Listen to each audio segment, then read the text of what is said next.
Some family stories begin with love. Others begin with rivalry.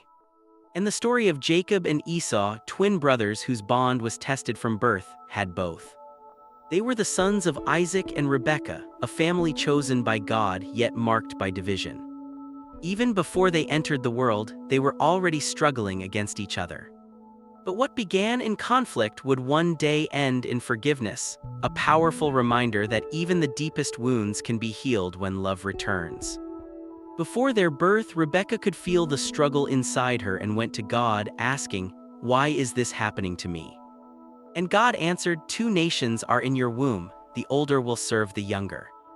When the time came, Esau was born first, strong, red, and covered in hair. Right behind him came Jacob, grasping his brother's heel as if to say, "I'm not letting go." As the boys grew, their differences became clear. Esau loved the outdoors, hunting, exploring, living wild and free. Jacob preferred the quiet, staying near the tents, thoughtful and observant. Their father Isaac loved Esau, while Rebekah loved Jacob. And in that divided love, a rivalry began to take root, one that would shape both their destinies. One day, Esau came home weary and starving after a long hunt. Jacob was cooking a pot of stew, and the aroma filled the air. "Give me some of that red stew," Esau said. But Jacob, ever the strategist, replied, "First, sell me your birthright." In a moment of weakness, Esau agreed. He traded his birthright, the sacred inheritance of the firstborn, for a simple meal. It was more than just food. It revealed the heart of two brothers, one impulsive, the other ambitious. And from that moment, their relationship would never be the same. Years passed. Isaac grew old and nearly blind. He called Esau and said, "Go hunt for me, prepare a meal, and I will bless you before I die." But Rebekah overheard. She remembered God's promise that the younger would be blessed and made a plan. She prepared the meal herself and dressed Jacob in Esau's clothes, even covering his hands with goat skin to feel like his brother. Jacob entered his father's tent. Isaac, uncertain, said, "The voice is Jacob's, but the hands are Esau's." And with that touch, he blessed Jacob, giving him what belonged to Esau. When Esau returned and learned what had happened, he cried out in anguish, "Bless me too, father." But Isaac could not undo what was done. In his fury, Esau vowed to kill Jacob. And Jacob fled for his life, leaving behind his home, his parents, and his brother. Jacob traveled far and found refuge in the house of his uncle Laban. There he built a family, worked tirelessly, and faced many hardships. For years, he experienced what it felt like to be deceived, tricked into labor, tricked in love.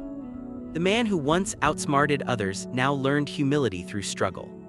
And through it all, God was at work, shaping his heart, refining his character. Years later, God told Jacob to return home. But home meant facing Esau, the brother he had wronged. One night, as Jacob prepared to face his past, he wrestled with an angel of God until daybreak. And though he was left with a limp, he received a new name, Israel, meaning he struggles with God. He was no longer the deceiver. He was a changed man. Jacob sent gifts ahead, flocks, servants, and offerings, hoping to soften Esau's heart. And as he journeyed, fear filled him. Would his brother still be angry? When Jacob looked up, he saw Esau coming with 400 men. Jacob bowed low to the ground 7 times as his brother approached. But instead of vengeance, Esau ran to meet him. He embraced Jacob, and the two brothers wept together. Forgiveness triumphed where anger once lived.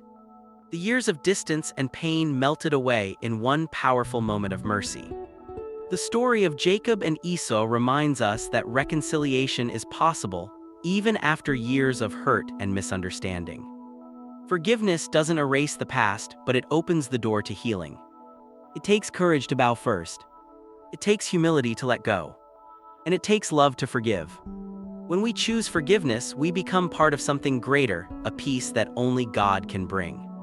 So if there's someone you've grown distant from, someone who's wronged you or whom you've wronged, remember Jacob and Esau, two brothers who learned that love is stronger than pride. And that forgiveness can turn even the oldest wounds into blessings.